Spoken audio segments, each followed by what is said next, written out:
Welcome to the Human Capital Innovations Podcast, your go-to source for personal, professional, and organizational growth and development. We hope you tune in often for all things people management, organizational development and change, organizational leadership, and social impact related. Maximize your personal and organizational potential with Human Capital Innovations Podcast.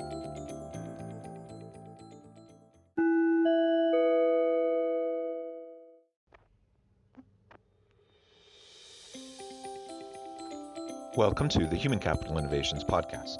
In this HCI podcast episode, I explore Simon Sinek's recent video, "No One is an Expert in Leadership."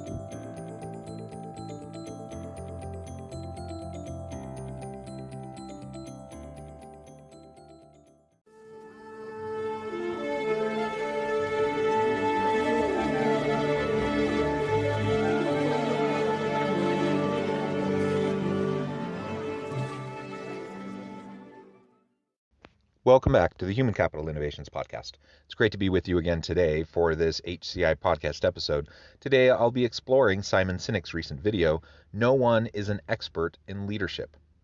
Simon Sinek says that he doesn't believe anyone is an expert in leadership, that we're all students. Even the most accomplished leaders have an immense amount of curiosity. There's always more to know. Thanks for joining me, and I'll catch you on the flip side of this first clip. So leadership is a practice. I don't believe that anyone is an expert in leadership. We're all students. And some of us are more advanced students than others, but it's something that is ongoing. It is literally a practice, and that you have to show up and try and be a better leader every single day. Yeah. And so every leader that I admire, and some of them have achieved amazing things. You're hearing from some of them today. Yeah. Some of them have achieved amazing things, and they're all curious. And when I sit down with them, they all go like this, and I'm so enamored by that no matter how much they know and how much they've accomplished, they want to know. They know that there's more to know. I love how he starts by framing leadership as a practice.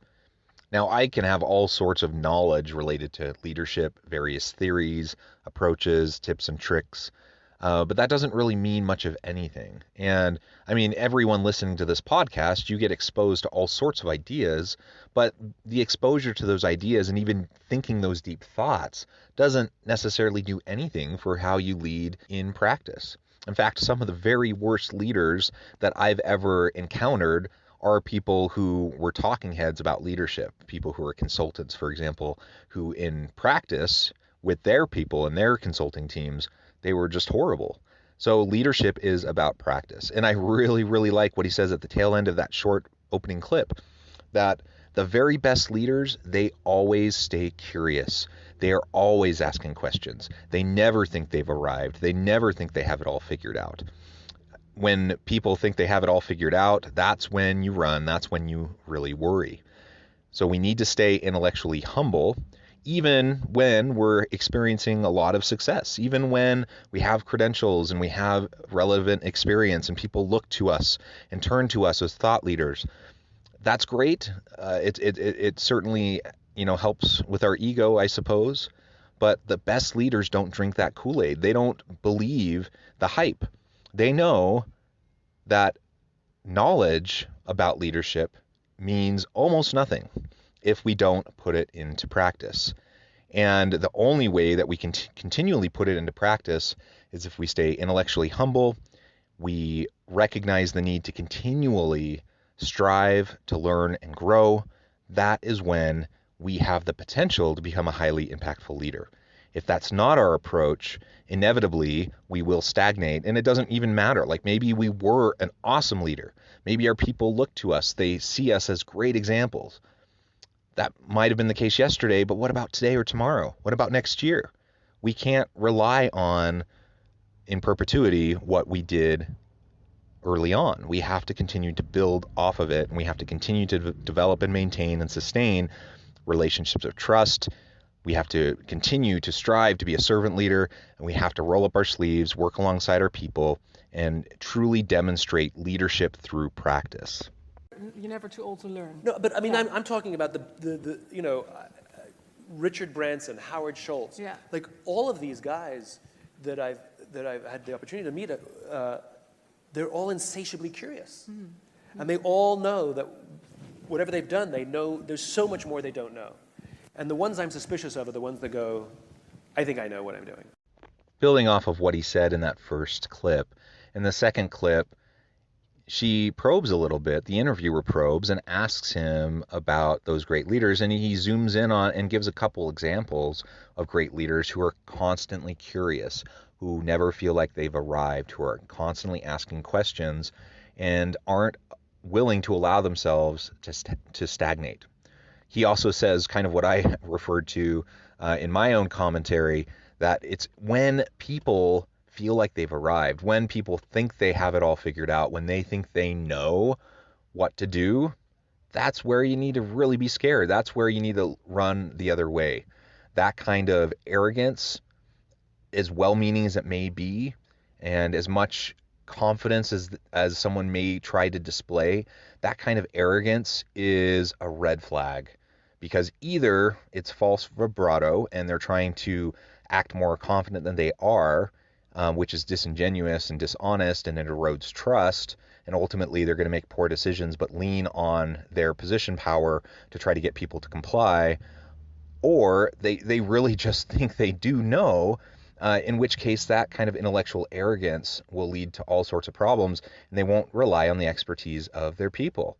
So we always have to make sure that we are asking ourselves those questions, that we're self-reflecting, that we're asking our team those questions, that we are constantly striving to learn and grow. When we can do that, then we're going to be in much better shape. It's the old adage, the more I learn, the more I realize I don't know. It's cliche, but it's so true. Some of the dumbest people that I know in my life are the highest IQ people. They're geniuses. They're brilliant. But they're pretty stupid when it comes to leadership and practice and interacting with people in relationships. Their EQ and their emotional quotient, their emotional intelligence is low. And so that's why I say they're some of the dumbest people I've ever known.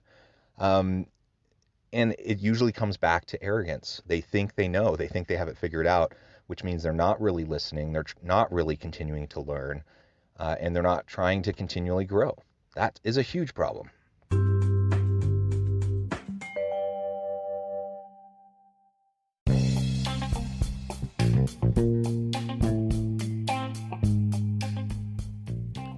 I'm excited to announce the publication of my new book from HCI Press, The Alchemy of Truly Remarkable Leadership: Ordinary, Everyday Actions That Produce Extraordinary Results. Consider how the nature of work has shifted over the past 50 years. With increased globalization, rapid technological advancement, and the shift in economic composition, the average job of today looks very different than the average job of 50 years ago. What will the jobs and organizations of tomorrow look like? Moreover, what does this all mean for organizational leaders? What are the core competencies and capabilities of organizations and their leadership that are prepared for continued disruption and geopolitical and socioeconomic shifts?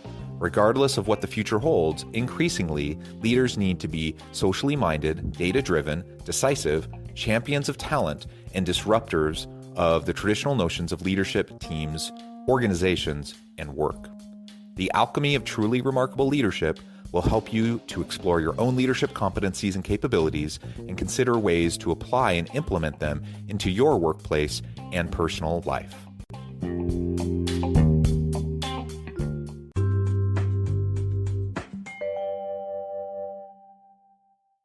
So you don't know what you're doing. No, I'm learning as I'm going, as we all are. And I think the big mistake that people make about me is that my organization runs flawlessly. It doesn't. My organization has all the same problems as every other organization. We make mistakes. We make stupid decisions. We make short-term decisions. We have employee things. The thing that I pride myself on is how we address those problems. That we err on the side of patience. We err on the side of empathy. And we work very, very hard to practice the things that I write about and speak about. Yeah. But the problems are all the same. Yeah. It's how we address those problems that I think is where the practice of leadership comes in. And I really appreciate Simon's own intellectual humility. He is one of the foremost global thought leaders on leadership in the world. People turn to him. He has a huge following. People recognize the value that he adds in the space of just trying to understand better leadership. But he doesn't drink his own Kool-Aid. He tries to put into practice the very things that he teaches and quote unquote preaches. He's trying to practice what he preaches, right? That's what we all need to try to do. Now, that doesn't mean he is perfect. That doesn't mean his organization is perfect. And he highlights something that is super important for us all to recognize, that every organization has problems. I've never, ever seen an organization that didn't have problems, that didn't have people problems, didn't have structural problems, didn't have systems or policy problems. Every organization is a work in progress. You're always building the plane while you're flying it. And anytime you get groups of people together trying to do something important, there will be conflicts, conflicting egos, there will be misunderstandings, there will be challenges. Even when you have people who are on the same page about mission, vision, purpose, who are really trying to accomplish something great, problems still arise. They always, always do. Every organization is messy and has challenges that they have to face. But what he says, which I completely agree is absolutely true, is it's not whether or not you have problems. It's not the absence or existence of problems. Every organization has problems, and if you try to pretend like you don't, you're full of it, and all you're doing is trying to shove things under the rug to put on a facade, and that's not going to help anything. It's just going to blow up in your face. But every organization does have problems. Acknowledge it, accept it, and then it's about how you respond to those problems, how you respond to crisis, how you respond to failure, how you respond to the challenges that you face. Speak volumes about your integrity, about your morals, your values, and ultimately about how you care about your people, how you invest in your people. We always need to focus on empathy, on caring, on sincerely trying to develop our people. And when we do that, even when problems arise, even when there's frustrations, even when there's ego and things get in the way, we'll be able to overcome it, and we'll be able to come out stronger for it. I really appreciate Simon and all of his great thought leadership around leadership in the leadership space. And I appreciate the brief comments that he makes in the video that I share with you today. Ultimately, we need to put leadership into practice. We can learn about it all day long. We can read about it. We can talk about it. Ultimately, we have to do it. We have to learn by doing. And as we learn by doing, we're going to get feedback, and we're going to have the chance to iterate and hone our leadership skills. Most people who are in leadership roles don't know what they're doing in relation to actual leadership in practice. You have to develop that over time, and I'm a big believer that we all have that capacity, but we have to be dedicated to making it happen. Thanks for joining me for this episode of the Human Capital Innovations Podcast. As always, I hope you can stay healthy and safe, that you can find meaning and purpose at work each and every day, and I hope you have a great week.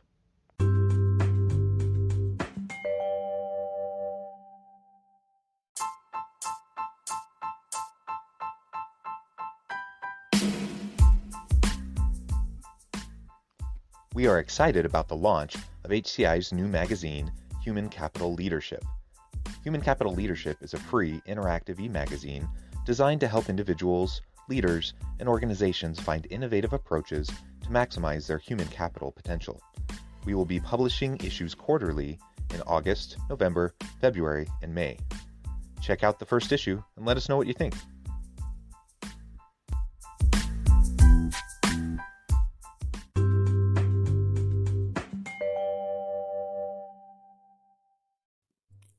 Thanks again for joining us for this episode of the Human Capital Innovations Podcast.